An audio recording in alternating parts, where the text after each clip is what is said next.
On se retrouve pour une bête de série, on va review tous les spots de Ricani ensemble. Assurez-vous bien de commencer par le premier épisode et ensuite d'enchaîner. Vous allez apprendre beaucoup de choses dedans et on va bien rigoler tous ensemble, c'est parti.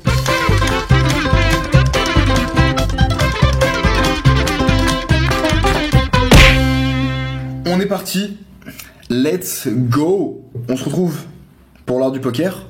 On vous avait fait un son qui était pété au sol la dernière fois. Désolé pour ça les Là, regardez, le son est très qualitatif. Tu fais de l'ASMR. je fais de la SMR de ouf, bro. Je vous partage l'écran, les gars, sur Discord. On parle aux deux en même temps. C'est parti. C'est que Papy Nit, mais c'est le Daron Nit, c'est le plus gros des Nits sur la 2-5. Donc il a décidé d'open 15. Ici en vrai, il a que genre Valet-Valet et As-Roi. Valet-Valet plus et As-3. Ici moi j'ai paire de dames, moi ici sans parole. Donc je décide de call par rapport à la range perçue de Yann. Parce que Yann vraiment ici, sans me mentir, je pense qu'on peut même envisager un fold. Non mais en vrai de vrai. Alors, après je pense que c'est vraiment dégueulasse, donc je décide quand même de call. En vrai, parce que vous êtes déjà en train de gueuler derrière l'écran, c'est sûr. Il y a Big Blind qui est la grosse baleine de TGN défoncée là, qui décide de call. On arrive à 3 sur un flop 4-5-3 avec un flush draw pick. Donc il y a Yann qui décide de bet 50, tout le monde call. Je décide de call avec ma paire de dames. Franchement, en vrai... Donc attends, Yann bet, si je dis pas de bêtises, il y a la baleine entre les deux qui call, et ensuite Ricani call. Je crois que c'est ça. Si tu penses qu'il est full si tu penses qu'il est full nuts orienté et qu'il a pas les valets, pourquoi tu calls? Parce qu'ici il va jamais miser As-Roi. Parce que déjà d'une t'es dedans, et ouais, deux il y a la baleine. S'il a As-Roi, Dame-Dame plus, just fold, tu vois. Non, baleine c'est le dernier à parler. Mais ici Yann il va jamais miser As-Roi au flop. Donc Vous êtes déjà décide de bet 50, tout le monde. Ouais, il pote du coup. Il envoie un pote. Je décide de call avec ma paire de dames. Franchement, en vrai... Parce qu'en fait, ouais, il pote. Yann qui décide. Il pote, donc ouais, franchement, faut suivre ton rythme là-dessus. Et surtout, le problème, c'est que tu vas trop prendre un bet turn, tu vois, c'est une galère. Décide de bet 50, tout le monde call. Je décide de call avec ma paire de dames. Franchement, en vrai, vous êtes déjà en train de casser votre crâne, mais Yann, franchement, ici, il peut vraiment toujours avoir Assas-Roi dans ce spot. Hein. Je décide quand même de call pour aller au showdown. Il y a la baleine qui call. En fait, t'as des thinkings des fois qui sont pas justifiés, tu vois, c'est genre, je pense qu'il a ça, mais je décide quand même de call. Mais genre, il y a pas de raison, tu vois. Attendez juste les gars, il y a le livreur. Il veut nous ramener les petits thés. Vas-y, je te laisse continuer. vas-y, ouais, j'ai l'impression que juste ici tu te dis, putain j'ai paire de dames sur 3, 4, 5. Ok, Yann il a une range strong, il a 2 rois plus, mais il y a quand même la baleine dans le coup, je peux pas fold. Et en soi, ici tu peux complètement fold quoi. Ouais, c'est pas valable comme thinking. Ouais. En fait, pour chaque call, tu dois avoir une raison de call. Et si t'as pas de raison de call, c'est un fold. Donc la raison de call, ça doit être, ok, bon, il a 12 combos de Assas-Roi-Roi. Pour autant, j'arrive à avoir X combos de Valet-Valet, X combos de bluff. Donc en fait, quand je regarde et que je calcule les combos, et au vu des codes que j'ai, ouais, j'ai un call, tu vois. Mais ça doit être que ça, ta réflexion, tout le temps. Tu dois pas avoir de réflexion intuitive. Tu peux avoir une intuition, mais ton intuition, avant qu'il y ait une décision, elle doit être backup par quelque chose de purement rationnel, clair, précis. Exactement. Réfléchis là bientôt. Ok, suite du spot. Tu call. Ouais. Du coup, on est encore à 3 sur une turn qui est un 7 qui ne fait pas encore rentrer la flush. Ici, Yann, il décide de rebet 50. Et ici, encore une fois, il y a tout le monde qui décide de call. Moi, franchement, mon but, c'est de vraiment, ici, in-game, c'est de vraiment pas mettre d'argent au milieu et d'aller vraiment à la... Là, on vient quand même de mettre 50 euros, frérot. battage. Parce que Yann, voilà, je suis pas là pour prendre de l'oseille à Yann, principalement. Et puis, je vous dis vraiment qu'il y a un monde où je suis derrière avec ma paire de dames. Donc, voilà, il bet 50, tout le monde call. On se retrouve à 3, encore une fois de plus, sur la river, qui est la pire des rivers pour nous. Parce que baleine, là, ça touche tout. C'est un 6 de pique, donc ça fait rentrer la flush. Et potentiellement aussi des straights. Et là, il y a la baleine qui décide de donc bet 150. Donc, franchement, ici, la baleine, quand elle donc bet 150, il a touché. Notre paire, elle vaut plus rien. Donc, Yann, il décide de fold des paires de rois. Et moi, bah, évidemment, je fold ma paire de dames, parce que ici, baleine, c'est vraiment sa range à lui. Donc, il jouait, Par contre, Ricani fait bien les folds en général. Il fait pas trop de catch éclaté. Ouais. Non, en soi. Arrête, enlève ça.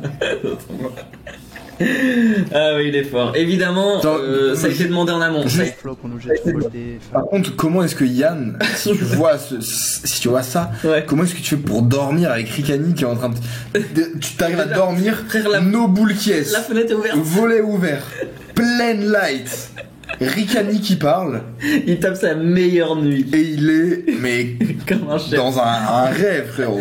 Moi, je pense que c'est juste que les mecs, ils avaient trop grain, ils étaient éclatés et tout.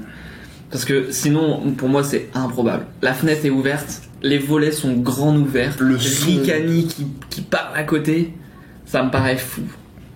Gros, quand tu es éclaté, moi, éclaté, si j'ai pas nuit noire complète, boule qui est, Et toi, t'as un fou aussi. je peux pas dormir. Toi, t'as un fou. Genre, tu peux me mettre 3 jours de nuit blanche, j'ai pas de boule qui est, genre, j'ai... Mais ça, je pense que c'est du placebo, frère. C'est du placebo de fou. Non mais je vais dormir, je vais m'endormir 30 minutes, je vais me réveiller. Je pense que c'est juste que tu te mets, quand tu mets tes boules caisses, tu te mets dans un mode, en mode ça y est, je dors et c'est pour ça, en soi. Non mec. En tous les cas, j'ai pas envie de dormir. On touche pas à quoi. Et vous pouvez voir derrière au charbon. On reste solide, on reste fort. Je dors trop Et bien. il n'y a pas de raison que ça se passe mal par la suite. Let's go. Tu vois, s'il était embêté, moi si je suis dans sa place, je mets un oreiller Oui, sur ma je me tête. retourne, je me Je retourne me côté retourne mur. côté mur. Genre, là il y a l'oreiller, là il y a le mur, là il y a ma teuté, et il y a un oreiller en barrage. Et là il y a pas de lumière qui rentre. Je fais des strates. Là mec, plein jour, tranquille. C'est ouf ça. What's up les gars, j'espère que vous avez la forme. Là du coup on se dirige sur le casino. Putain. Il y a un bouton pour la prochaine main. J'ai une valet 9 suité en big blind. Sur la table on était plus que 5 joueurs. Il y a un bouton, un joueur assez un peu dégène on va dire, et des live le joueur. Ouais, ça, anecdote, il est chaud. Ouais, les Nats, c'est chaud. Ça, c'est. Tu m'avais volé mes rideaux, frère. J'avais des beaux rideaux noirs, Les gars. bien sombres. Ça s'est fini. hein. Vegas. Vegas, Punaise. ça a été un carnage parce qu'on a trouvé des draps opaques. Mais les draps opaques, ils étaient mal plaqués contre le mur. Moi, il y a un rayon de lumière, je dors pas. C'est un fou, c'est un fou. Donc, marteau, punaise, on a arraché le mur, les gars. On a arraché le mur. On a mis des punaises pour qu'il y ait aucune lumière qui rentre. Mais sinon, non, mais en vrai, juste parenthèse, on prend très soin des endroits où on lâche. Disclaimer. Je préfère le dire. Mexique, step numéro 2. On se dit, on se refait pas l'erreur, on va pas arracher le mur. Cette fois-ci, on va mettre juste du scotch. Du scotch noir sur les Du scotch noir sur les vitres. Ouah. Je parpille le truc de scotch noir. Plus carton, je crois. Plus carton. C'est l'heure de rendre l'appart. J'enlève le truc. Il y a... La colle qui reste. Non, c'est pas il y a la colle, il y a... En fait, c'est comme si le scotch sur l'épaisseur, Il se divise en deux, quoi. c'était 2 mm d'épaisseur. Il y a 0,5 mm que je retire et il y a 1,5 mm qui est collé et qui dégueulasse la fenêtre. Eh, mais attends, La vitre. ça a été quoi la suite de ça? La suite de ça, On frérot, rappelle c'est... plus parce qu'on avait- On a lâché un billet, on l'a posé sur la table, on a dit... On a check out en mode express, gros. Comme des lâches. Braquage. On a envoyé un message, on a dit ouais, on n'a pas eu le temps de finir le On cleaning. doit partir plus tôt. Il y a un petit truc sur les vitres. On vous a laissé un petit tip pour que vous payiez une cleaneuse pour ça. Ah ouais, non. Non, mais c'est vrai que toi, avec la lumière du jour, t'as du mal. C'est chaud. J'ai un peu plus de facilité. C'est chaud. Bon. Ricani. Ouais. On fait tous les coups un peu agressifs. Qui est open 15, je prends l'option de défendre. On arrive sur un flop As, 9. Franchement, si t'as une image tight, frérot, pense à les 3 bêtes, à leur mettre un peu de pression. Donc si je fais la deuxième paire, il prend l'option de bet 15. Donc moi ici je le vois principalement avec un peu de sa range. Il va bet pour faire des autofolds de ma part. J'ai seconde paire. S'il a un as en vrai, ça va être très peu parce que vraiment il openait de ses mains. Des rares qu'il paie, donc c'est il prend l'option de call. On arrive sur la turn qui est à 9, donc la doublette. Ici j'ai full, donc c'est super. Après ce qui est malheureux c'est que du coup s'il a des as, bah, lui aussi il a full. Mais Las Vegas ça change vraiment le spot, dans tous les cas il me battait en flop. Donc pareil je prends l'option de checker et Ça change qu'il va pas bluff, quoi. Parce que, board doublette... il bet 20. Donc là en vrai c'est un peu chiant quand il bet 20 et pour moi il peut avoir des as-6 dans sa range, il peut toujours faire ça avec ses PP. Après voilà, ici j'ai full, il faut savoir que maintenant je bats ses PP, donc j'ai pris l'option de call. On arrive sur la river qui est assez belle, qui est la triplette de l'as. Donc Trop elle est belle, frérot. Ouais. J'ai pas compris, là. Ouais. Là, j'ai pas capté, les gars. Ouais. Bah non, elle est pas très belle. ici quand je vois cette carte, pour moi, elle est magnifique dans le sens où il a vraiment moins d'as. Il en reste plus qu'un dans le paquet, potentiellement dans ses mains. Je suis assez content du spot. Je décide de checker pour laisser tous ces bluffs ou ces value cut. Et frérot, il n'y a pas de value cut, parce que tu splits par définition, donc il y a Tout split ici. Il n'y a pas de value cut. Il n'y a pas bet 8. Enfin, mec, il n'a pas bet 8-8. En fait, t'as par définition. Enfin, tu joues le board, quoi, donc il n'y a pas de value cut. Il n'y a pas de bluff. Un point qui est important. Alors, sondage. Je demande votre participation. Sur des boards à double doublette ou sur des boards à triplette, est-ce que vous avez déjà vu des bluffs plus de 10% du temps? Parce que moi, perso, j'ai quasiment jamais vu de bluff sur ces spots. C'est des spots qui sont under bluff de fou. Ouais, d'accord les gars, ça bluff. Double doublette, triplette. Et ça, alors là, full au board. Franchement, c'est. Full au board, c'est chaud. C'est chaud. Full Plus board. le mec, il a bet 20 turns. Donc on a par définition l'information que le gars, il a pas de bluff. Enfin, il bet 20 sur ce board là, ça serait pas bluff. Ouais.